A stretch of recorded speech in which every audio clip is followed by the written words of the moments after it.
सन 1645 में छत्रपति शिवाजी महाराज ने जब रायरेश्वर पर हिंदवी स्वराज की स्थापना की शपथ ली, उस वक्त उनके पास आज की तारीख के केवल 36,000 रुपये थे। सन 1645 से सन 1680 तक यानी इन 35 सालों में छत्रपति शिवाजी महाराज ने मराठाओं के हिंदवी स्वराज्य को 36,000 रुपयों से 2 लाख करोड़ के वार्षिक उत्पन्न पर ले जाकर खड़ा किया। आज आप और हम जो फिक्स सैलरी लेते हैं, इस फिक्स सिस्टम ऑफ सैलरी को भी सबसे पहले छत्रपति शिवाजी महाराज ने अपने शासनकाल में लागू किया था। इससे पहले जब भी कोई राजा युद्ध लड़ता था तो उस युद्ध से प्राप्त धन को वो अपने सैनिकों में बांट दिया करता था। अगर कोई युद्ध नहीं, कोई धन की प्राप्ति नहीं, तो ऐसे में सैनिकों को उनका वेतन नहीं मिलता था। लेकिन छत्रपति शिवाजी महाराज के काल में हर एक सैनिक को एक फिक्स्ड सैलरी हुआ करती थी।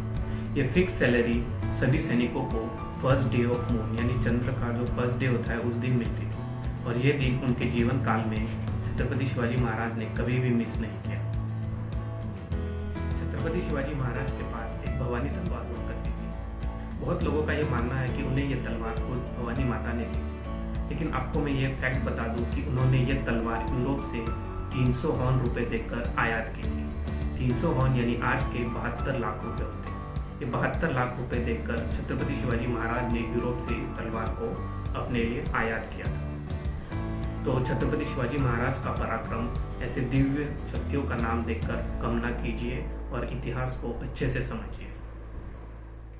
सन 1664 में छत्रपति शिवाजी महाराज ने भीमजी पारेख नामक एक व्यापारी से मिलकर यूरोप से एक छपाई खाना आयात किया। इस छपाई खाने से महाराज ने कुल 8 ग्रंथ प्रकाशित किए। इन 8 ग्रंथ में से एक ग्रंथ था कर कौस्तुभ। इस ग्रंथ का अच्छे से अभ्यास करके रशिया ने अपना पहला यान चंद्र पर भेजा था। 6 जून सन 1674 को छत्रपति शिवाजी महाराज का राज्याभिषेक रायगढ़ किले पर हुआ था।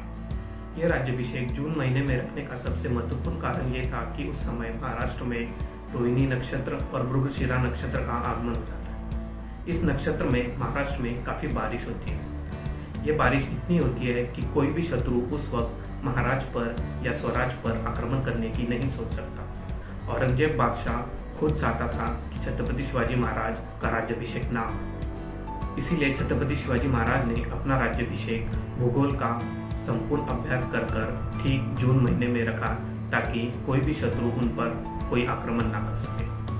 मुगलों की जो तलवारें हुआ करती थी वो 3 फुट लंबी और कर्व आकार की हुआ करती थी, और उनका जो औसत कद था वो था 6.5 फुट। वहीं मराठाओं का औसत कद हुआ करता था 5.5 फुट। इसीलिए छत्रपति शिवाजी महाराज ने मराठाओं की तलवारों में एक बदल किया।